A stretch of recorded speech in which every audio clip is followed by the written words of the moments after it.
குருவே சரணம். வணக்கம். என்னுடைய பேர் சந்தோஷ். நான் சொந்தமாக தொழில் செஞ்சிட்ருக்கேன். முதல்ல அக்ஷய லக்ன பத்ததி இந்த முறையை எனக்கு ஃபஸ்ட்டு தெரியாது. பெகைன் வுட்ஸில் ஐயா பேசினதுக்கப்புறம் தான் முதல்ல ஐயா யார் அப்படின்ற ஒரு தேடுதலுக்குள்ளே தான் நான் போனேன். தேடுதலுக்குள்ளே போகும்பொழுது நிறைய யூடியூப்பில் சர்ச் பண்ணும்போது அவர் பேசின விஷயங்கள் அப்புறம் தான் எனக்கு தெரியும் அக்ஷய லக்ன பத்ததி என்ற ஒரு ஜோதிட முறை இருக்குது அப்படின்றது.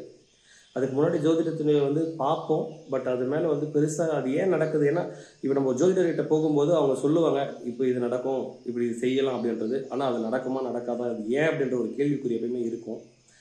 அதுக்கப்புறம் என்ன ஜோதிடம் படிக்கலாம் அப்படின்ற ஒரு எண்ணம் இருக்கும். ஆனால் ரொம்ப பெருசாக நம்ம செயல்பாட்டுகளை கொண்டு வரல.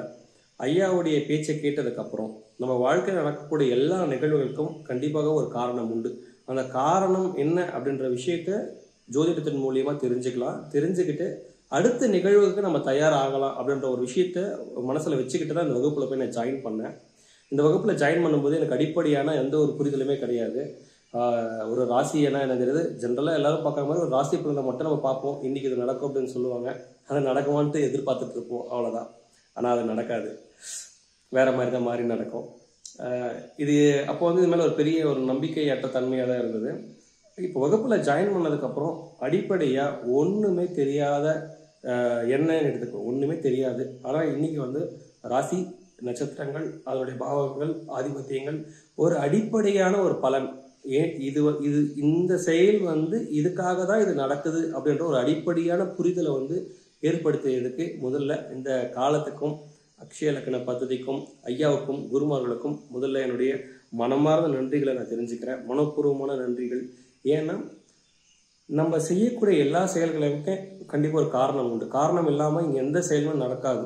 அப்படி இந்த வகுப்பில் எங்களுக்கு சொல்லிக் கொடுத்தது என்னன்னா, இப்போ ஒரு தாய் தந்தை சகோதரர்கள் நம்ம சுற்றி இருக்கிற நண்பர்கள் கூட ஏன் இந்த மாதிரியான ஒரு அமைப்பில் அமைஞ்சிருக்காங்க அப்படின்றதுக்கு ஒரு காரணம் இருக்கு. காரணம் இல்லாமல் இங்கே இது நடக்கலை அப்படின்னும் பொழுது இதை பற்றியான ஒரு அடிப்படை புரிதல் கொடுக்கும்போது நமக்கு நடக்கக்கூடிய நிகழ்வுகளை நம் மனமாற நம்ம ஏற்றுக்க முடியும்.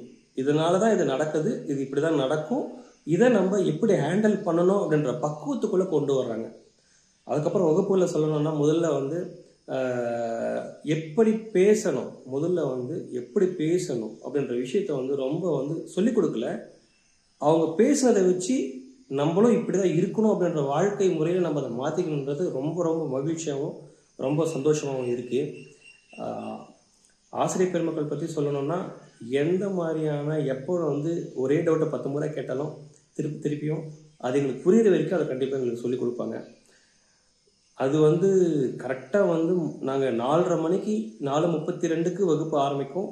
4:42க்கு ஆசிரியர்கள் பாடம் எடுக்க ஆரம்பிச்சிருவாங்க. இன்னைக்கு வரைக்கும் ஒரு நாளும் அந்த நேரம் அப்படின்றது தவறாமல் சரியாக நடந்துட்டுருக்கு. ஐயா கேட்டிருந்தாரு அக்ஷய லக்ன பദ്ധதியுடைய வெற்றிக்கு காரணம் அப்படின்றது. அப்போ ஐயா கிட்ட அந்த கருத்து பேசுறதுக்கான அந்த பதில் சொல்றதுக்கான வாய்ப்பு எனக்கு கிடைக்கல.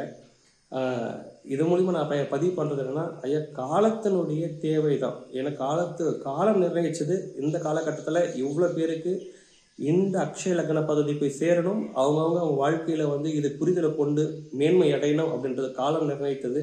அது உங்கள் மூலியமாக செயல்பட்டது. என்னை போன்ற ஆட்கள் அதில் பயனடைஞ்சிட்டு இருக்கோம். அதனால் அடிப்படையான விஷயங்களை தெரிஞ்சுக்கிட்டு வாழ்க்கையில் அடுத்து நம்மளுக்கு என்ன நடக்க போகுது அப்படின்ற விஷயத்தை புரிஞ்சுக்கிட்டோன்னா அந்த புரிதல் நம்ம அடுத்த கட்டத்தை நம்மளை ஹேண்டில் பண்ணுறதுக்கு ரொம்ப உதவியாக இருக்கும் அப்படின்றது தான் என்னுடைய கருத்தாக இருக்குது. இந்த காலத்தில் எங்களுக்கு இது போன்ற ஒரு அரிய வாய்ப்பு கொடுத்த இந்த காலத்துக்கும் ஐயாவுக்கும் ஆசிரியர் பெருமக்கள் அனைவருக்குமே என்னுடைய மனமார்ந்த நன்றிகள் தான் நான் தெரிவிச்சுக்கணும். கண்டிப்பாக கட்டாயமாக எல்லாரும் தெரிஞ்சு வேண்டிய ஒரு விஷயம், வீட்டுக்கு ஒரு ஜோதிடர் உருவாக்கணும் அப்படின்றது ஐயாவுடைய எண்ணமாக சொல்லியிருந்தாரு. கண்டிப்பாங்க ஐயா, கண்டிப்பாக நிறைவேறும். உருவாகிட்டு இருக்காங்க, கண்டிப்பாக இனிமேலும் உருவாவாங்க. காலம் அதை கட்டாயமாக உருவாக்கும். இன்றைக்கு காலகட்டத்தில் மனிதர்கள் பக்குவம் அடைய இது கட்டாயமாக தேவை அப்படின்றத நான் உணர்றேன், நான் நம்புகிறேன். இந்த வாய்ப்பெடுத்த இந்த காலத்துக்கும் ஐயாவுக்கும் இறைவனுக்கும் மனமார்ந்த நன்றிகள்.